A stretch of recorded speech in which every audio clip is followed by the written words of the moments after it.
So for today's video mga kabahay, magluluto kami ni Kabahay Cyrus ng sinigang na baboy sa puso ng saging. Ayan. Isang madaling recipe na naman to mga kabahay. Madali lang gawin.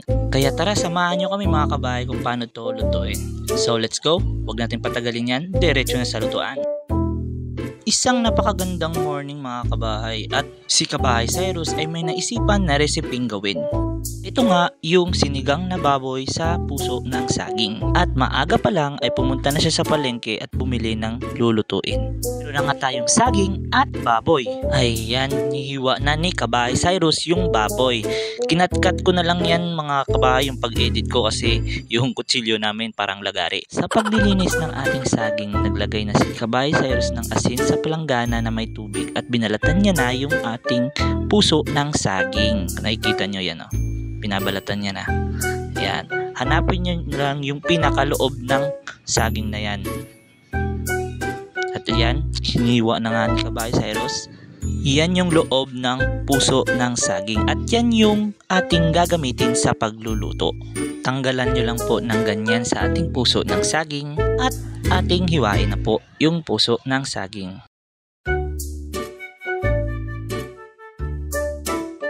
Ilagay lang natin yan sa palanggana na may tubig at may asin. Na si Kabahay Cyrus naghiwa-hiwa na ng kamatis. Hiwa-hiwa na rin niya yung onions, yung sibuyas.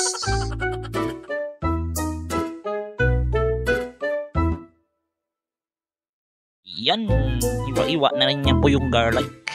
Pasensya po sa boses ko. So ayan na nga mga kabahay, nahiwa na po namin yung gagamitin at diretso na po tayo ngayon sa lutuan. So let's go! At papainitin na po natin yung kaldero bago tayo maggigisa. Dahil mainit na nga yung kaldero, maglalagay na tayo ng mantika. Umpisa na tayo mag-isa. Mga kabahay, lagay na tayo ng garlic. Ayan, megos-megos na yan eh, megos-megos. Megos-megos lang yan, konti megos-megos. Ayan. Lagay tayo ng kamatis. Ayan. Lagay natin yung kamatis. Megos-megos lang. Megos-megos. Megos-megos yan. Megos-megos lang ni Kabahay Cyrus yan. Ayan. Lagay na siya onions. Megos-megos ulit yan. Megos-megos. Megos-megos ulit yan. Ayan. Nagisa na natin yan mga kabahay.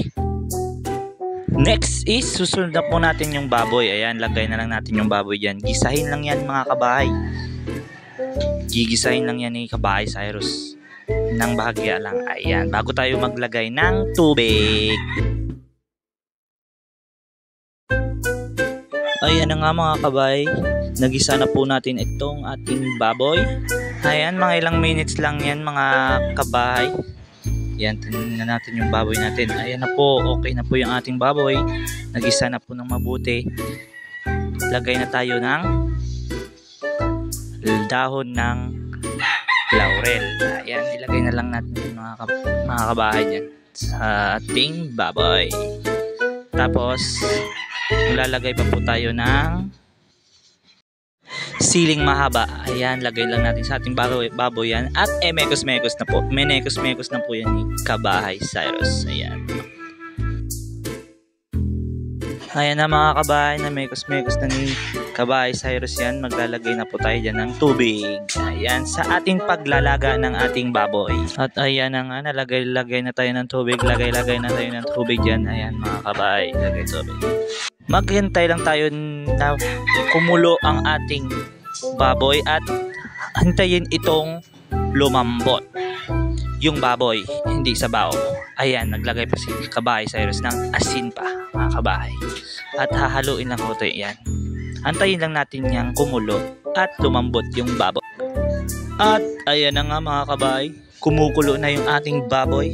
Maglalagay tayo po ng batuan. Ayan, yan po yung ginagamit namin pang sigang para medyo maasim-asim yung ating baboy. Hintayin lang po natin yan, tatakpan ulit natin yan at maglalagay pa tayo mga ilang minuto. Ayan, dahil ayan na po, naglagay na tayo kanina ng batuan, maglalagay tayo ng tanglad para bumango yung ating niluluto. Tatakpan ulit natin yan mga kabayan ng ilang minuto. Next is yan, nilagay na namin yung saging nakalimutan kanina i-record. Ayan, tuloy. Pero nalagay na po natin yung saging.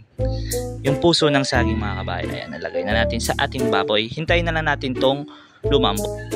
At ayan na mga kabahay, malambot na nga yung sabaw natin. At magte-taste test na po tayo yan. Testing po natin yan kung masarap ba talaga. O hindi, joke lang. Taste test muna tayo.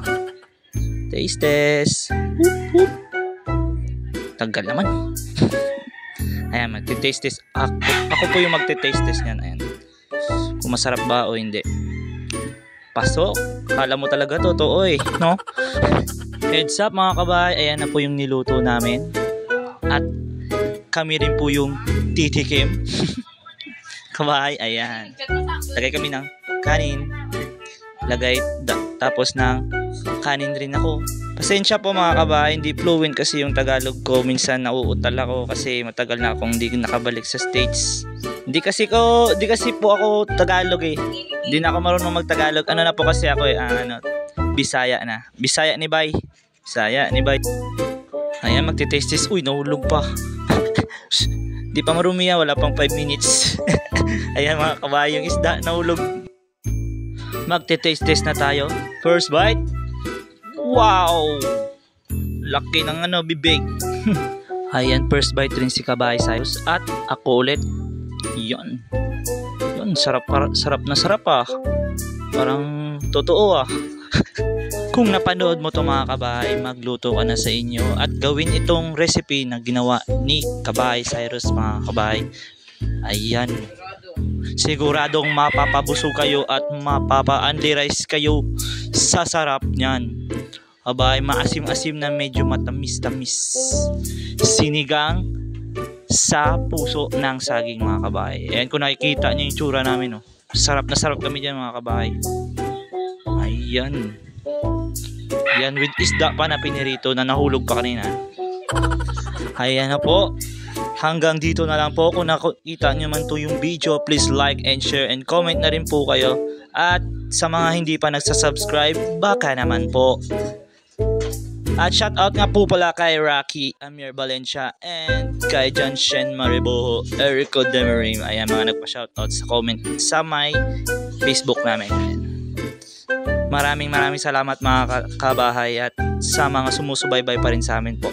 Thank you very much. Hanggang dito na lang ang aming video. Paalam!